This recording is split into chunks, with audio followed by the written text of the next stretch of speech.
ಸ್ನೇಹಿತರೆ, ನಾಸಾ ನಮಗೆಲ್ಲ ಗೊತ್ತೇ ಇದೆ. National aeronautics and space administration. ಈ ನಾಸಾಗಿಂತ ಮುಂಚೆ 1000 ವರ್ಷ ಫಾಸ್ಟ್ ಇದ್ದದ್ದು ಯಾರು ಗೊತ್ತಾ? ನಮ್ಮ ಭಾರತೀಯರು. ನಾವೆಲ್ಲ ಏನು ಅಂದ್ಕೊಂಡಿದ್ದೀವಿ ಅಂದರೆ ಸ್ಪೇಸ್ ಸೈನ್ಸ್ ಶುರುವಾಗಿದೆ ಯುರೋಪ್ನಲ್ಲಿ ಅಂತ.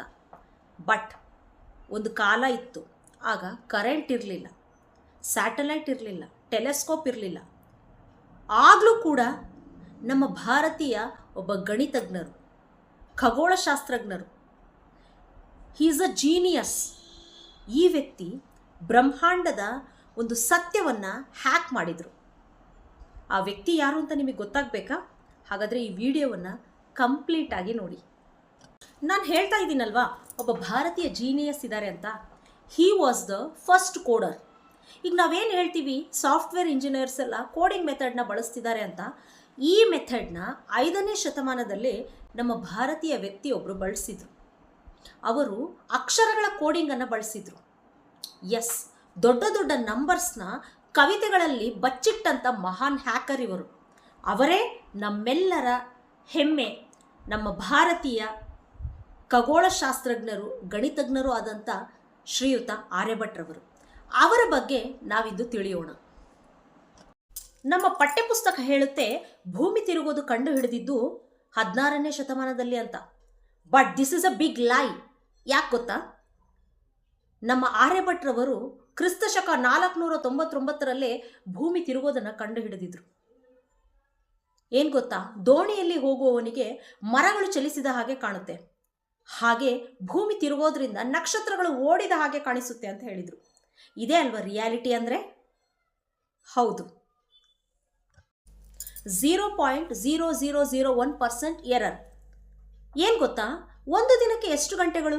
24 ಗಂಟೆನಾ? ಅಲ್ಲ. ನಮ್ಮ ಹೆಮ್ಮೆಯ ಆರ್ಯಭಟ್ರವರ ಪ್ರಕಾರ ಒಂದು ದಿನಕ್ಕೆ 23 ಗಂಟೆ 56 ನಿಮಿಷ 4.1 ಸೆಕೆಂಡ್ ಅಂತ. ಆದರೆ ಈಗಿನ ಆಟೋಮೆಟಿಕ್ ಕ್ಲಾಕ್ ಪ್ರಕಾರ, ಅದು ಮಾಡರ್ನ್ ಆಟೋಮೆಟಿಕ್ ಕ್ಲಾಕ್, ಅದ್ರ ಪ್ರಕಾರ ಒಂದು ದಿನಕ್ಕೆ 23 ಗಂಟೆ 56 ನಿಮಿಷ 4.09 ಸೆಕೆಂಡ್. ಕೇವಲ 0.01 ಸೆಕೆಂಡ್ ಮಾತ್ರ ವ್ಯತ್ಯಾಸ. ಹಾಗಾದರೆ ನಾವು ಯೋಚಿಸಲೇಬೇಕಲ್ವಾ? ಬರೀ ಮೆದುಳಿನ ಲೆಕ್ಕಾಚಾರ ಅಷ್ಟೇ, ಯಾವುದೇ ಉಪಕರಣಗಳಿಲ್ಲದೆ ಆಗಿನ ಕಾಲದಲ್ಲೇ ಲೆಕ್ಕಾಚಾರ ಮಾಡಿದ್ರು ಅಂದರೆ ನಮ್ಮ ಗಣಿತಜ್ಞರಿಗೆ ನಾವು ಅಭಿನಂದಿಸಲೇಬೇಕು. ನಮ್ಮ ಭಾರತೀಯರು ನಮ್ಮ ಹೆಮ್ಮೆ. ಭೂಮಿಯ ಉಪಗ್ರಹವಾದ ಚಂದ್ರನಿಗೆ ಸ್ವಂತ ಬೆಳಕಿಲ್ಲ.